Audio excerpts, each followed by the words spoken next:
समस्त को praise the Lord.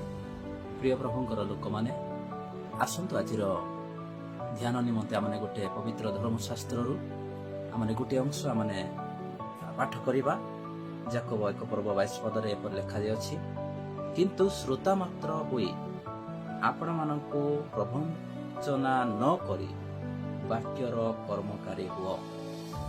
एठारे आमने देखुछु मोर प्रिय ईश्वर लोक माने ईश्वर वाक्य आमने प्रायतः आमने पालन करूना। आमने खाली ईश्वर वाक्य शुणुछु किंतु ताहा माने आमानक जीवन रे पालन केबे करि न थाओ।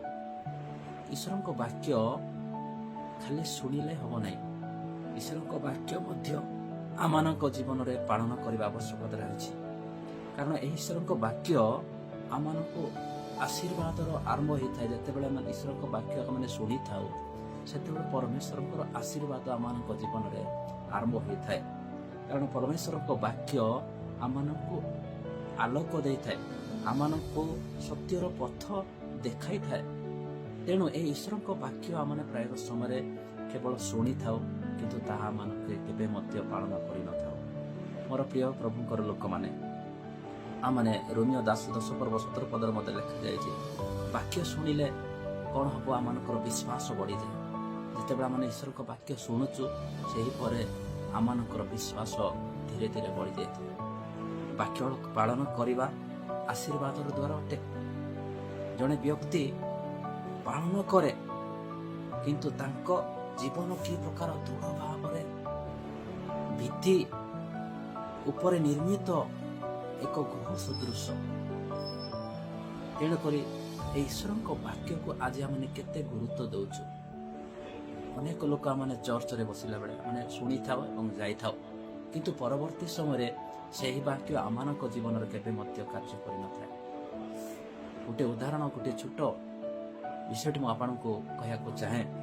जड़े व्यक्ति जितेबाला निजर रोग को समस्या नहीं जिते डॉक्टर पाखक जाउछंती आ जितेबाला तांको डॉक्टर देखुछंती एवं डॉक्टर देखिला पर तांको पाई गोटे मेडिसिन देखुछंती, प्रेस्क्रिप्शन करूछंती जे तमे ए मेडिसिन गुडा को तमे कोन खाइयो। आ से रोगीटा कोन करूची से प्रेस्क्रिप्शनटा नै आसुची एवं घरे से कोन करूची खाली से प्रेस्क्रिप्शनटा खाली पढुची किंतु जो मेडिसिन डॉक्टर लिखिछंती से मेडिसिन गुडा को से कोन करूनांती खाउनांती। मोर प्रिय भाई भौणी माने जदि आम से डॉक्टर लिखिथिबा मेडिसिन जदि न खाउछु तेबे आमानक जीवन में जो रोग अछि से रोग कोन जीव। खाली जदि पढ़िबा से प्रेस्क्रिप्शनटा खाली पढ़िबारे यथेष्ट न हो किंतु ता सहित माने से मेडिसिन मते माने खाइबा पड़ियो। ठीक से प्रकार मोर प्रिय भाई भौणी माने आमने ईश्वर वाक्य को खाली शुणिले हो नहीं, ईश्वर वाक्य आम जीवन में पालन करने आवश्यकता अच्छी। यह पवित्र धर्मशास्त्र शिखाए श्रोता मात्र न हुई आपण को प्रवंचना न करे वाक्यर कर्मकारी आज आमने वाक्य शुणुचु सत कथा किंतु आम जीवन में पालन करूना। तेणुक आसो ए ईश्वर वाक्य केवल पढ़िबारे आमनक पई यथेष्ट सीमित न रहू। ईश्वर वाक्य आमने शुणिबा पढ़िबा पालन मध्य करिबा।